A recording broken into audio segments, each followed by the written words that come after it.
Ang mabuting balita ng Panginoon ayon kay San Juan. Papuri sa iyo, Panginoon. Noong panahong iyon, sinabi ni Jesus sa mga Pariseo, "Ako'y yayaon. Hahanapin ninyo ako, ngunit mamamatay kayo sa inyong mga kasalanan. Hindi kayo makapupunta sa paroroonan ko." Sinabi ng mga Hudyo, magpapakamatay kaya siya, kaya niya sinasabing, hindi kayo makapupunta sa paroroonan. Sumagot si Jesus, kayo'y taga-ibaba, ako'y taga-itaas. Kayo'y taga-sanlibutan ito, ako'y hindi. Kaya sinabi ko sa inyo na mamamatay kayo sa inyong mga kasalanan. Mamamatay nga kayo sa inyong mga kasalanan kung hindi kayo maniniwalang ako'y si ako nga. Sino ka ba?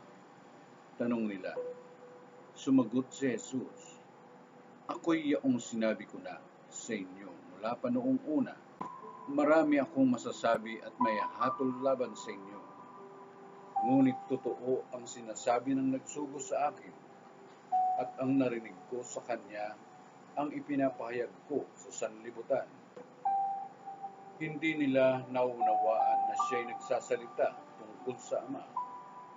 Kaya't sinabi ni Jesus, kapag naitaas na ninyo ang anak ng tao, malalaman ninyong ako'y si ako nga. Wala akong ginagawa sa ganang sarili ko lamang. Nagsasalita ako ayon sa itinuturo sa akin ng Ama.